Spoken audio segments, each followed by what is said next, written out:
اعوذ باللہ من الشیطان الرجیم بسم اللہ الرحمن الرحیم وقال یا بنی لا تدخلوا من باب واحد وادخلوا من ابواب متفرقہ وما اغنی عنکم من اللہ من شیء ان الحکم الا للہ علیہ توکلت وعلیہ فلیتوکل المتوکلون۔ یعقوب علیہ السلام کے بیٹوں نے آپ کو ساری تفصیل بتائی، سارے معاملہ بتایا، اور پھر اس کے بعد یوسف علیہ السلام کی وہ بات بھی آپ کو بتا دی کہ بابا اب جب تک بنیامین نہیں جائے گا غلہ نہیں ملے گا۔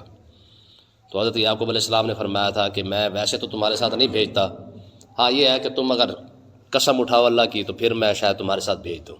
تو انہوں نے پکے وعدے معاہدے کیے، انہوں نے کہا جناب وہ یوسف والی بات تو چلو کچھ اور تھی، اب ہماری پکی بات ہے کہ اب ہم نے بنیامین کو اپنے ساتھ ہی لائیں گے۔ تو جب آپ نے ان سے وعدہ لے لیا، قسم لے لی ان سے، تو اب وقت گزرتا گیا، اب 6 ماہ تھے، سال تھا، یا جتنا بھی عرصہ تھا۔ اب جب انہوں نے دوبارہ تیاری کی اور تیاری کرنے کے بعد پھر جو ہے حضرت یعقوب علیہ السلام کی خدمت میں حاضر ہوئے اجازت مانگنے کے لیے، تو میں نے کل بھی آپ کو بتایا تھا نا کہ یہ ہمارے پرانے لوگوں کا طریقہ تھا کہ جب آتے تو والدین کی خدمت میں حاضر ہوتے، جب جاتے تو پھر بھی والدین سے پوچھ کر جاتے۔ تو یہ وہ برکت تھی ان کے پاس، یہ وہ ادب تھا، جب تک وہ خود کرتے رہے تو ظاہر ان کی اولاد بھی کرتی رہی۔ تو آج کیونکہ ظاہر سوچ اور بن چکی ہے، اب دیکھیں جب آئے تھے تو اپنے باپ کے پاس آئے، سامان کھولا تک نہیں ہے، سامان کو دیکھا تک نہیں تھا، پہلے اپنے والد کے پاس آئے، حاضر ہوئے۔ جب اب دوبارہ مصر جانے لگے ہیں تو پھر بھی ساری تیاری کرنے کے بعد پھر حضرت یعقوب علیہ السلام کے پاس کھڑے ہیں۔ یار درس کے اندر سبق تو ہوتا نا، تو اس کے اندر بھی یہی سبق ہے کہ پرانے لوگوں کے اتفاق، ان کے گھروں کی برکتیں، ان کے معاملات اس وجہ سے سیدھے تھے کہ ان کے ہر معاملات کو دیکھنے والے ماں باپ تھے۔ آج جو کمانے لگ جائے وہ گھر کا سربراہ بن جاتا ہے، ٹھیک ہے، چاہے باپ زندہ بھی ہو نا جی، جو کما رہا ہے نا وہ اب گھر کا سربراہ ہے، ٹھیک ہے، چودھری ہے۔ حالانکہ آقا علیہ السلام کی خدمت میں یہ بات عرض کی کہ یا رسول اللہ میں کما کے لاتا ہوں، میرا باپ بلا دیتا ہے، تو حضور نے شاہ فرمایا تیرا باپ کو بلا کے لانا۔ جب آقا علیہ السلام کے پاس ان کا باپ آیا نا، یہ بڑا لمبا چوڑا واقعہ ہے، ٹھیک ہے، اس کے جو اشعار ہے نا جی، حضرت جبریل علیہ السلام حاضر ہوئے اور آ کے عرض کی یا رسول اللہ اس کا جو باپ آ رہا ہے نا، اس نے راستے کے اندر کچھ شعر کہے تھے، آپ ذرا اس سے پہلے وہ شعر تو سنیں۔ تو وہ ایک بڑا لمبا چوڑا واقعہ ہے۔ جب وہ آیا نا حضور کی خدمت میں، حضور نے ارشاد فرمایا تو نے شعر راستے کے اندر کون سے پڑھے، ذرا وہ تو سنا۔ تو اس نے شعر تو کافی سارے تھے، تو اس کا مفہوم یہ تھا کہ جب تو چھوٹا تھا میں جوان تھا، میں تیرا خیال رکھتا، اب میں بوڑھا ہو چکا ہوں تو جوان ہو چکا ہے، تو جا کے شکایتیں لگاتا ہے رسول اللہ کو، ٹھیک ہے، جب تک میں ہرا بھرا تھا تو میرے سائے میں بیٹھتا تھا، آج میں بوڑھا ہو گیا تو جوان ہو گیا، تو درخت جو ہے وہ تندار کیا کہتے ہیں طاقتور درخت بن چکا ہے، جب میرے سائے میں بیٹھنے کی واری آئی ہے تو جا کے شکایتیں لانا شروع کر دی ہے کہ جی میری تنخواہ کھا جاتا ہے، ٹھیک ہے جی۔ حضور علیہ السلام نے جب یہ بات سنی نا تو آپ نے بڑے ارشاد فرمایا انت و مالک لابیک، فرمایا تو بھی اور تیری تنخواہ بھی سارے تیرے باپ کی ہے، تو بھی انت و مالک، فرمایا تو بھی اپنے باپ کی ملکیت ہے، مالک اور تیری تنخواہ بھی تیری باپ کی ملکیت ہے۔ اور اس لیے میں آپ کو کہتا ہوں حقیقت یاد رکھے، کبھی بھی اپنی اولاد کو اپنے جیتے جی اپنی جائیداد نہ دے، ٹھیک ہے، خود مالک بن کے بیٹھے۔ اسلام نے کبھی آپ کو نہیں کہا کہ جناب اپنی جائیداد کا آپ مالک بنا دے لوگوں کو، نہ، کبھی اپنے اولاد کو کبھی نہ بنائے۔ اسلام جائیداد سے حصہ نہیں دیتا، اسلام ترکے سے حصہ دیتا ہے۔ اسلام کہتا ہے جب تک تو زندہ ہے اپنی عیش کر، مزے کر، اپنی اولاد کو سیدھا کر، آگے لگا کے رکھ، جو حصہ مانگ رہا ہے اس کی ایسی تیسی گھر سے نکال، اس کو کس بات کا حصہ بھائی؟ ہاں ترکے میں سے حصہ ہے، جب تو فوت ہو جائے مر جائے پھر تیرا مال بانٹا جا سکتا ہے، جیتے جی اپنے آپ سے دے کر پھر فارغ ہو کے بیٹھے ہوتے ہیں۔ اسلام نے تو کبھی نہیں کہا کہ اپنے جیتے جی اپنے گھر جو ہے وہ اپنے بچوں کے نام کر دے، کبھی نہ کرے۔ جب آپ کو ایک نصیحت اور وصیت کے طور پہ کہہ رہا ہوں، اپنی اولاد کے نام کبھی جائیداد نہ کرے، کیوں؟ کیونکہ برباد میں ذلیل ہی ہونا نا۔ ہاں جب آپ فوت ہو جائیں گے اسلام خود بخود بچوں کو بھی حق دیتا ہے، بچوں کو بھی، بیوی کو بھی حق دیتا ہے، ماں باپ کو بھی حق دیتا ہے۔ قرآن مجید آپ پڑھتے ہیں یوصیکم اللہ فی اولادکم للذکر مثل حظ الانثیین، ٹھیک ہے جی۔ یہ سارا رکوع جو پڑھا ہے نا، اس کے اندر اگر کوئی بندہ فوت ہو جاتا ہے اسلام خود بخود اس کے ماں باپ کا حصہ نکالتا ہے، اس کی بہنوں کا حصہ نکالتا ہے، اس کی بیٹوں کا حصہ نکالتا ہے، اس کی بیٹیوں کا حصہ نکالتا ہے، سب کا حصہ خود اسلام نکال دیتا ہے، ٹھیک ہے۔ ہاں جیتے جی سارا کچھ دے کے پھر اس کے بعد جو ہے بے بس ہونے کی ضرورت نہیں ہے۔ تو اسلام کہتا ہے جب تک تو زندہ ہے سارا کچھ اپنے پاس رکھ، ہاں جب تو فوت ہو جائے گا مر جائے گا تیرا ترکہ جائیداد کا حصہ نہیں، ترکہ جو ہے وہ تیرا دوسروں کو مل جائے گا۔ تو بہرحال یہ ایک مسئلہ یہ بیان کرنا بھی ضروری تھا۔ تو اب وہ اپنے والد کے پاس آئے، انہوں نے کہا بابا اب مصر جا رہے ہیں دوبارہ. اب یوسف علیہ اپنا یعقوب علیہ السلام نے ایک وصیت کی انہیں, فرمایا کہ نصیحت کی. نصیحت کیا تھی؟ فرمایا وقال یا بنیہ, فرمایا آپ فرمانے لگے, فرمایا اے میرے بیٹو, لا تدخلوا من باب واحدہ, مصر جانا تو ایک دروازے سے کٹھے داخل نہ ہونا, کٹھے داخل نہ ہونا. وادخلوا من ابواب متفرقہ, مختلف دروازوں سے داخل ہونا, دو دو کر کے, ایک ایک کر کے, تین تین کر کے داخل ہونا, کٹھے 10 کے 10 اکٹھے داخل ایک دروازے سے نہ ہونا. یہ آپ نے کیوں فرمایا؟ فرمایا اس کی وجہ علماء فرماتے پہلے جب گئے تھے تب یہ وصیت نہیں کی تھی. جب پہلی بار غلہ لینے گئے تھے, خوراک لینے گئے تھے, تب یہ وصیت نہیں کی تھی. اب کی ہے. کیوں کی ہے؟ کیونکہ پہلے لوگوں کو پتہ نہیں تھا کہ یہ 10 ماشاءاللہ ایک ہی باپ سے بھائی ہیں, یہ بیٹے ہیں, تو لوگوں کو پتہ نہیں تھا کہ یہ 10 بھائی ہیں یا مختلف لوگ ہیں. اب کیونکہ لوگوں کو پتہ چل چکا تھا وہاں پہ کہ ماشاءاللہ یہ جناب ایک ہی باپ سے جو ہے وہ سارے 10 کے 10 بھائی ہیں, اور 10 کے 10 ہی ماشاءاللہ اتنے جوان ہیں جی. تو حضور اپنا حضرت یعقوب علیہ السلام نے ارشاد فرمایا جب تم ایک دروازے سے داخل ہوگے تو نظر لگ جائے گی.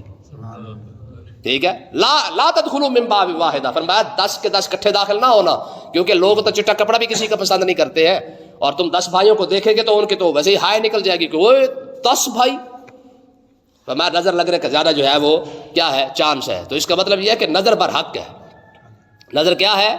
نظر بر حق ہے. آقا علیہ السلام نے خود ارشاد, آپ دیکھیں نا, نظر ہے نا, جب نظر تو نظر کا بھی تو علاج ہوگا. جب نظر پر حق ہے تو اس کا علاج بھی ضروری ہے. آقا علیہ السلام مختلف وظیفے پڑھا کرتے تھے.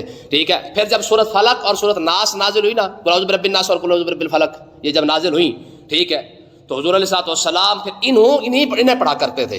اور یہ نظر بد کا بہترین جو ہے وہ علاج ہے. جس شخص کو نظر لگی ہے نا, یہ آخری 2 سورتیں قل اعوذ برب الفلق اور قل اعوذ برب الناس, یہ پڑھ کے دم کیے کرا کرے, حضور علیہ السلام نے ارشاد فرمایا اللہ تعالیٰ جیسی بھی نظر ہوگی اللہ تعالیٰ اسے محفوظ فرما دے گا.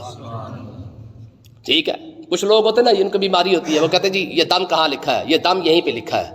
اگر نظر لگنا برحق ہے تو نظر کا دم کرنا بھی تو برحق ہوا نا. حضرت امام حسن اور امام حسین رضی اللہ تعالیٰ عنہ حضور خود دم کیا کرتے تھے, اور کن الفاظ کے ساتھ کرتے تھے. آپ جو دم کرتے تھے نا, تو آپ باقاعدہ دم کرتے, اور دم کر کے کیا کرتے, حضور علیہ السلام جو الفاظ استعمال کرتے, فرماتے اعوذ بکلمات اللہ التامۃ من کل شیطان وہامۃ ومن کل عین لامۃ. حضور علیہ السلام فرماتے کہ حضرت ابراہیم علیہ السلام حضرت اسماعیل اور اسحاق کو ایسے دم کیا کرتے تھے. تو اس کا مطلب یہ ہے کہ دم کرنا یہ حق ہے. ٹھیک ہے جی, دم کرنا یہ حق ہے, سنت ہے. حضرت ابراہیم علیہ السلام کی سنت ہے, پھر حضور علیہ السلام کی سنت ہے. جیسے حضرت ابراہیم حضرت اسماعیل اور اسحاق کو دم کیا کرتے تھے, ویسے آقا علیہ السلام امام حسن اور حسین کو بھی دم کرتے. اور دم کرنے کے بعد حضور یہ بھی فرمایا تھا, فرمایا کہ یہ میں دم نہیں کر رہا, یہ میرا دم جو ہے وہ تمہارے باپ دادا حضرت ابراہیم علیہ السلام اپنے بیٹوں کو کیا کرتے تھے. ساتھ حضور نے حوالہ بھی دے دیا ہے. ٹھیک ہے جی, تو بہرحال تو اس سے مطلب مسئلہ یہ ثابت ہو گیا کہ حضرت یعقوب علیہ السلام نے نظر بد سے بچانے کی خاطر فرمایا وادخلوا من ابواب متفرقہ, مختلف دروازوں سے داخل ہو گئے, کسی کو نہیں پتہ چلے گا یہ 10 بھائی ہیں یا 2 ہیں یا 3 ہیں. تو آگے کیا فرمایا, فرمایا وما اغنی عنکم من اللہ من شیء, ساتھ یہ بھی فرما دیا, فرمایا میں تمہیں اللہ سے بچا نہیں سکتا, جو تقدیر لکھ دی گئی ہے ہونا وہی ہے. ہاں, میں صرف احتیاطی جو تدابیر ہوتی ہے نا وہ اس کو اختیار کر رہے ہیں. اسباب اختیار کرنا یہ کوئی توکل کے خلاف نہیں ہے. ٹھیک ہے, حضور علیہ السلام تشریف فرما دے مسجد کے اندر, ایک صحابی آ گئے, آگے مسجد کے سامنے انہوں نے اونٹ جو تھا نا وہ ایسے کھلا چھوڑ دیا. حضور کی بارگاہ میں حاضر ہوا تو حضور نے ارشاد فرمایا بھائی یہ اونٹ کو باندھ کے کیوں نہیں آیا؟ اس نے کہا جی میں نے اللہ کے سہارے پہ چھوڑا ہے. حضور نے ارشاد فرمایا پہلے اس کو باندھ, پھر آ کے اللہ کے سہارے پہ بیٹھ. اپنے اسباب اختیار کرو, اس کے بعد بھروسہ رب کی ذات پہ کرو. انسان کوشش اپنی طرف سے پوری کرے, ٹھیک ہے, حفاظت اپنی طرف سے پوری کرے, ہاں بھروسہ رب کی ذات پہ کرے کہ مالک میں اتنا کر سکتا تھا میں نے کر لیا, اب جو تقدیر ہے وہ نتیجہ اس پر چھوڑ دے. تو حضور علیہ السلام نے اللہ تعالیٰ نے ارشاد فرمایا کہ یعقوب علیہ السلام نے یہ احتیاطی تدبیر تو اختیار فرما لی, بھی ایسے ایسے جانا, ساتھ یہ بھی فرما دیا, فرمایا یہ کچھ ضروری نہیں کہ ایسے جاؤ گے تو پھر بچ جاؤ گے, جو تقدیر ہے ہونا وہی ہے, لیکن احتیاط یہی ہے.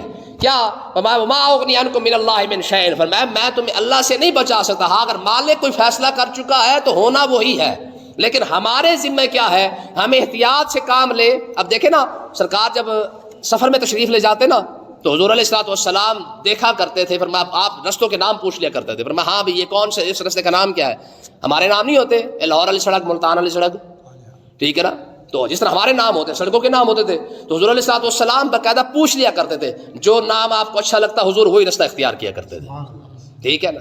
تو کہنے کا مقصد یہ ہے، آپ نے ارشاد فرمایا، یعقوب علیہ السلام فرمانے لگے، اللہ نے فرمایا کہ یعقوب علیہ السلام نے فرمایا بھائی احتیاط جو کرنی ہے وہ یہی ہے، باقی فیصلہ رب کا ہے، ان الحکم الا للہ، ہوگا وہی جو اللہ چاہے گا، ہوگا وہی جو اللہ چاہے گا. احتیاط تم نے یہی کرنی ہے، علیہ توکل، تو مجھے اللہ کی ذات پر بھروسہ ہے. اللہ کرم فرما دے گا یہ اور بات ہے، باقی وہ جو فیصلہ کرے گا ہونا وہی ہے. وعلیہ فلیتوکل المتوکلون، آگے نصیحت بھی کر دی، فرمایا کہ ہر شخص کو رب کی ذات پر بھروسہ کرنا چاہیے. یہ ہر ایک بندے کے لیے ہے کہ بھروسہ رب کی ذات پر کرے، آگے جو مالک کو منظور ہوگا وہی، احتیاط اپنی طرف سے پوری کرتا رہے. تو آگے اللہ تعالیٰ نے ارشاد فرمایا کہ اب وہ وہاں سے چلے، مصر پہنچے، اور ولما دخلوا من حیث امرهم ابوہم، جیسے ان کے باپ نے انہیں کہا تھا انہوں نے ان کے حکم کی وہ مکمل تعمیل کی. اج دا کوئی سیاح ہوندا نا کہ لے ہونے دی کیڑی گل ہونی نے واسطے جناب اللہ کوئی اتھو آوے، کوئی اتھو آوے، کوئی اتھو آوے. ٹھیک ہے جی، پورے شہر کا چکر کون لگاتا ہے؟ پھر بھی شہر کے جو 10 دروازے ہونا سی 10 دو ہو کے جناب اللہ پورے شہر کا چکر لگائے ایک باری جاننے ہیں. لیکن نہ، باپ نے جو بات کی تھی عمل اسی پہ کیا ہے. ٹھیک ہے، یہ نہیں کہا اپنا سیاڑا پن نہیں دکھایا. آج چھوٹے چھوٹے بچے ہیں، ٹھیک ہے جی، جس کو کخ پتہ کوئی نہیں ہے نا، ابھی وہ کیا کہتے ہیں ہوش نہیں آیا، تو وہ بڑے کو سمجھا رہے ہوتے کہ نہیں تو سمجھ نہیں آئی، تو پتہ ہی کوئی نہیں حالات کی وجہ نے. جو ہمارے پیدا ہونے سے پہلے سارا کچھ کر کے بیٹھا ہے، چھوٹا اسی سمجھا رہا ہوتا ہے. ہمارے ایک بزرگ ہے، وہ فرماتے ہیں کہ میرے سامنے جب کوئی بندہ بیان کرتا ہے نا، کوئی بات بیان کرتا ہے، کہتے ہیں میں نے اس کے پیدا ہونے سے پہلے وہ بات سن رکھی ہوتی ہے. ٹھیک ہے، دیکھیں نا جی، یہ تو حدیث پاک بھی، اکبر من کا سنن اکثر من کا تجربتاً، جس طرح انسان کی عمر بڑی ہوتی ہے اس کا تجربہ بھی بڑا ہوتا ہے. ہمارے بزرگ فرماتے ہیں کہ فاسألوا اہل الذکر ان کنتم لا تعلمون، قرآن مجید کی آیت ہے نا کہ جب مسئلہ پوچھنا ہو تو علماء سے پوچھو، اور اگر مشورہ کرنا ہو تو پھر بڑی عمر والے سے پوچھو. مسئلہ علماء سے پوچھو، اہل علم سے پوچھو. ہاں مشورہ ہے نا، مشورے کی بات، تو پھر کیا کرو؟ تو میں کہ بڑی عمر والے سے پوچھو، کیونکہ اس کا تجربہ وہ تمہارے مشورے کے لیے بہتر ہے. علماء کا علم تمہارے لیے بہتر ہے اور بڑوں کا تجربہ تمہارے لیے بہتر ہے. ٹھیک ہے، تو اللہ تعالیٰ نے ارشاد فرمایا کہ اب وہ مصر کے اندر وہاں پہ کھڑے تھے، لیکن باپ کی نصیحت انہیں یاد تھی. انہوں نے جناب اپنی چلاکیاں نہیں دکھائیں، اپنا دماغ نہیں لڑایا. ولما دخلوا من حیث امرهم ابوہم، جیسے ان کے باپ نے کہا تھا ویسے ہی کیا. مطلب مختلف دروازوں سے جو ہے وہ داخل ہوئے. انہوں نے کہا نہیں یار ابا جی نے کہہ دیا تھا. اب یہ نہیں پوچھا کہ جی پھر اسی کلے کلے کیوں جائیے، کالج نہیں گئے تھے نا. ٹھیک ہے جی، ہاں پنجاب یونیورسٹی کے پڑھے ہوئے نہیں تھے، سادے لوگ تھے نا، تو انہوں نے یہ نہیں کہا کہ ابا پتہ نہیں کیوں کہہ رہا ہے. نہیں، انہوں نے کہا جناب جیسے ابا جی نے کہہ دیا کہ مختلف دروازوں سے جانا ہے تو بس جانا ہے، بات ختم. یہ ہوتی ہے فرما برداری. کسی کو کہہ دے نا کہ جناب فلانا کام کر کے آئے، پہلے وہ 100 مرتبہ پوچھتا جی کیوں کر کے آئے، پھر کیسے کر کے آئے، پھر کس طرح کر کے آئے. ٹھیک ہے جی، وہ 100 بہانے بناتا ہے. فرما برداری کیا ہے؟ فرما برداری یہ ہے جس کو کہہ دیا جائے نا کہ بھائی سودا لے کے آ، بات ختم. کیسے لانا ہے، کہاں سے لانا ہے، کس طرح لانا ہے. وہ ایک استاد صاحب پڑھا رہے تھے، تو استاد نے پڑھاتے پڑھاتے فرمایا یار آج تک گونگلو کھانے کا دل کر رہا ہے. شلغم آپ کی گونگلو یاد ہے نا، سادے زبان. وہ کہتے جی آج نا شلغم کھانے کا دل کر رہا ہے، گونگلوں کا. حالانکہ اب ایک شاگرد بیٹھا، اس نے کہا استاد جی یہ تو موسم ہی کوئی نہیں ہے. دوسرا چپ کر کے وہاں سے اٹھا اور نکل گیا. اچھا سارا دن ڈھونڈتا پھر رہا ہے، اسے نہیں پتا بھی موسم تو ہے ہی نہیں. اسے نہیں پتا، اسے بھی پتا ہے کہ موسم تو ہے ہی نہیں، لیکن کیا ہے، استاد نے کہا نا کہ بھائی دل کر رہا ہے شلغم کھانے کا، نکل گیا. سارا دن ڈھونڈتے ڈھونڈتے ڈھونڈتے ڈھونڈتے جب رات ہونے لگی نا تو ایک جگہ تھک کے بیٹھ گیا. باہر سے اندر جس جگہ بیٹھا تھا نا اس کا دروازہ کھلا، وہاں سے بندہ باہر آیا. کہتے یار بے موسم شلغم لگے ہوئے، اگر بھوک لگی تو کھا لے. ٹھیک ہے، کہا اور تو میرے پاس کچھ نہیں ہے، بے موسم گونگلو لگے ہوئے ہیں، کھانے ہیں تو میاں آگے کھا لے. انہوں نے جناب وہاں سے توڑے اور توڑ کے جناب لے آیا. استاد نے کہا کدھر سے ملے؟ اس نے کہا جی آپ کی فرما برداری کی تھی، اللہ تعالیٰ نے ویسے عطا فرما دی ہے. ٹھیک ہے جی، ہاں بڑوں کے سامنے چلاکی نہیں چلتی. ایسے حقیقت ہے ساری قوم ایسی بدتمیز ہو چکی ہے جن کی کوئی حد کوئی نہیں ہے. بڑے جب کہتے ہیں نا، چھوٹا آگے سے 10 طویلیں کرتا ہے اور آگے سے اس کو یہ لیکچر دے رہا ہوتا ہے، نہیں جی تو پتہ کوئی نہیں جی، حالات ہو رہے، وقت ہو رہے. ٹھیک ہے نا، یہ چیز ہمارا بیڑا غرق کر گئی ہے.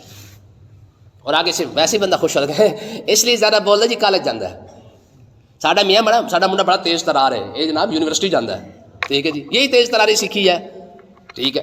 تو اللہ تعالیٰ نے ارشاد فرمایا ما کان یغنی عنہم من اللہ من شیء، فرمایا کہ اللہ سے واقعی کوئی شے بچا نہیں سکتی تھی ان کو، الا حاجۃ فی نفس یعقوب قضاها. یوسف علیہ السلام، یعقوب علیہ السلام کے دل میں جو بات آئی تھی انہوں نے وہ بات کر دی اور کہہ دیا کہ میاں ایسے ایسے کر لینا. باقی جانتے یوسف علیہ السلام بھی تھے، یعقوب علیہ السلام بھی جانتے تھے کہ تقدیر کا فیصلہ جو ہونا وہی ہے. ٹھیک ہے. باقی فرمایا یعقوب قضاها، فرمایا یوسف علیہ السلام، یعقوب علیہ السلام کے دل میں جو بات آئی انہوں نے وہی اپنی بات پوری کی ہے کہ چلو میاں میری تسلی کے لیے ایسے ہی کر لینا، خوشی کرنا نا باپ پیو. ٹھیک ہے جی، اتنا ہی کام ہے نا یار. اگر ماں باپ کہہ بھی دیتا ہے کہ یار ایسے کر لو تو کر لینے میں کون سا حرج ہے. اگر نہ بھی اچھا لگے تو یار کسی کو خوش کرنے میں کون سا حرج ہے. ٹھیک ہے جی. حضور علیہ الصلوۃ والسلام نا ایک مرتبہ بیٹھے تھے، فرمایا عائشہ جو مانگنا ہے مانگ، جو پوچھنا ہے پوچھ. آج کی یا رسول اللہ میں اجازت ہو تو مشورہ کر لوں اپنے ابے سے، تو میں جا کر لے. ٹھیک ہے جی. فوراً جناب دوڑ کے آئی ہیں. یہ کوئی عام عورت نہیں ہے، امت مسلمہ کے پاس جتنا علم ہے اس کا چوتھائی حصہ اما عائشہ صدیقہ روایت کرنے والی ہے. اتنی بڑی عالمہ اور اتنی بڑی مفتیاں ہیں کہ حضور کے دور کے اندر حضرت اما عائشہ صدیقہ کا فتویٰ چلتا ہے حضور کے دور کے اندر یار. ٹھیک ہے. صدیق اکبر کے دور کے مفتیاں، فاروق اعظم کی، عثمان غنی، مولا علی، امیر معاویہ رضی اللہ تعالیٰ جب تک زندہ رہی ہیں مدینہ پاک میں صحابہ کے دور کے اندر جو سب سے بڑے مفتی اعظم وہاں پہ موجود تھے ان میں ایک مفتیہ کا نام اما عائشہ صدیقہ ہے. آج کی حضور اجازت ہو تو مشورہ کر لو ابے سے، تو میں جا کر رہا. آ گئی. صدیق اکبر نے پوچھا، فرمایا ہاں بھائی کیسے آئی ہے؟ کہا ابا حضور نے ارشاد فرمایا عائشہ جو پوچھنا ہے پوچھ لے. آج ویسے دریائے رحمت جوش میں تھا، حضور نے یہ بات کر دی ہے تو میں نے آپ کا نام لے دیا. میں نے کہا جی اجازت ہے تو ابے سے مشورہ کر لیں. ٹھیک ہے. دیکھیں الفاظ جتنے سادہ ہوتے ہیں نا اس کی خوبصورتی بھی اتنی زیادہ ہوتی ہے. ٹھیک ہے. آج کی یہ ساڑھے بچے کہتے ممی کہہ رہی تھی، ڈیڈی کہہ رہے تھے. ممی ڈیڈی کے پترا تو سیدھا اما ابا. کل الفاظ کتنے سادہ تھے، جب تک سادہ تھے اس کی تاثیر بھی تھی. امی ابو کا لفظ اتنا خوبصورت تھا اس کی تاثیر بھی تھی. ٹھیک ہے. آج کیونکہ موم ڈیڈ بن چکے ہیں وہ بیڑا غرق کر کے رکھ دیتا ہے. الفاظ ادھارے ہیں تو طبیعت بھی تو ادھاری ہے نا. ہاں یہ ابن تیمیہ نے یہ بات لکھی ہے. اس نے کہا وَعْلَمْ أَنَّ اجتیاد اللغۃ فی العقل والدین والخلق کان تاثیرا قویا بینا. وہ کہتے ہیں جب آپ کسی کی زبان بولتے ہیں تو اس کا اثر بھی آپ پر ہوتا ہے. ٹھیک ہے جی. اسکول ہے ممی ڈیڈی بولتے بولتے گھر ممی ڈیڈی لے آئے، نتیجہ یہ نکلا کہ جڑا کچھ وہ انگریز کر دے کرے سارا کچھ یہ بھی کر دے کرے. ٹھیک ہے. تو کی گل کر رہے سے بھلا میں ہاں کہنے لگی جب عائشہ صدیقہ نے کہا ابا مشورہ کرنا تھا، بتائیں حضور سے کیا پوچھوں. تو عائشہ صدیقہ کو حضور نے اپنا صدیق اکبر نے فرمایا بیٹا جا کے حضور سے یہ پوچھ کہ معراج کی رات کی جو رازوں میں سے جو راز ہے نا وہ ایک راز ہمیں بھی بتا دے. جو حضور سے اللہ تعالیٰ سے جو آپ نے گل بات کی ہے نا، جو راز کی باتیں کی ہے ان رازوں میں سے ایک ہمیں بتا دے. اما عائشہ صدیقہ دوڑتی دوڑتی آئی اور آ کے عرض کی یا رسول اللہ معراج کی رات جو آپ نے رب کے ساتھ باتیں کی ہیں نا، ہم کلام ہوئے ہیں، جو راز و نیاز کی باتیں ہیں ان میں سے ایک راز بتا دے. حضور مسکرا پڑے فرمایا صدیق ہی ہے. یہ سوچ صرف صدیق اکبر کی ہو سکتی ہے. ٹھیک ہے. حضور نے ارشاد فرمایا عائشہ سن، میں اللہ تعالیٰ سے جو راز کی باتیں کی ان میں سے ایک یہ بھی تھا. رب فرمانے لگا میرے محبوب تو جانتا ہے میں زیادہ خوش کس بات پہ ہوتا ہوں. کہا کس بات پہ ہوتے ہیں؟ عرض کی پروردگار کس بات پہ خوش ہوتا ہے؟ تو اللہ تعالیٰ نے ارشاد فرمایا میرے محبوب اگر کوئی بندہ کسی کو خوش کر دینا تھوڑی دیر کے لیے بھی، فرمایا اس کی اس بات پہ میں اس بندے سے راضی ہو جاتا ہوں. ٹھیک ہے جی. تو ساری قوم بد اخلاقی کی انتہا ہے خدا دی قسم. تو بہرحال اللہ نے ارشاد فرمایا وَإِنَّهُ لَذُو عِلْمٍ لِمَا عَلَّمْنَاهُ، فرمایا میرے یعقوب علم والا تھا، لما علمناہ ہم نے جو اسے علم عطا فرمایا تھا. ٹھیک ہے جی. وہ کوئی ایسا نہیں تھا، وہ اللہ کا نبی بھی تھا اور صاحب علم بندہ تھا. اس وجہ سے اس نے کہا تھا بھئی الگ الگ دروازوں سے جانا. اسے پتا تھا کہ نظر جو لگ جاتی ہے، حضور نے ارشاد فرمایا نا کہ نظر اس حد تک ہوتی ہے کہ اگر مرد ہو نا مرد وہ بھی پہلوان ہو، فرمایا اگر نظر لگ جائے تو وہ قبر کے اندر چلا جاتا ہے، اور اونٹ پہ نظر لگ جائے تو وہ ہنڈیا کے اندر چلا جاتا ہے، کیونکہ یہ دونوں طاقتور ہے. مرد کو نظر لگ جائے حضور نے فرمایا وہ قبر تک پہنچ جاتا ہے، یعنی نظر بندے کو قبر میں ڈال دیتی ہے. اور اونٹ کتنا طاقتور ہے، نظر لگ جائے تو ہنڈیا کے اندر آ جاتا ہے. ٹھیک ہے. ہماری قوم سمجھتی ہے کہ ہمارے اوپر تویز ہو گیا ہے. اوے اللہ کے بندے تویز چھوڑو، جادو ٹونے کو چھوڑو. جادو ٹونا کون کر سکتا ہے مجھے آپ بتائیں؟ کسی کے پاس کی بات نہیں ہے. علم کرنا یا عمل کرنا یہ وہ اس کو چھوڑے. نظر اتنی بڑی چیز ہے کہ حضور نے اس کے بارے میں اور کون سی بات ارشاد فرمائی ہے. جادو ٹونے کو چھوڑے، جادو ٹونے کی کوئی اہمیت نہیں ہے. ہاں نظر وہ ہے جو انبیاء کے زمانے سے آج تک چلتی آ رہی ہے، اور ہر ایک نبی نے کہا یہ سچی اور حق نبی چیز ہے. اگر نظر کوئی ایسی ویسی چیز نہ ہوتی تو ابراہیم علیہ السلام اپنے بچوں کو دم کر رہے ہوتے. اگر نظر کچھ نہ ہوتی تو حسنین کریمین کو حضور دم کرتے. تو اللہ تعالیٰ نے ارشاد فرمایا میرا یعقوب صاحب علم تھا، لما علمناہ، کیونکہ میں نے اسے علم عطا فرمایا تھا، ولکن اکثر الناس لا یعلمون، اکثر لوگ اس بات کو جانتے ہی کوئی نہیں کہ نبی کو رب نے کتنا علم عطا فرمایا ہوتا ہے. اللہ پاک سمجھنے کی توفیق عطا فرمائے.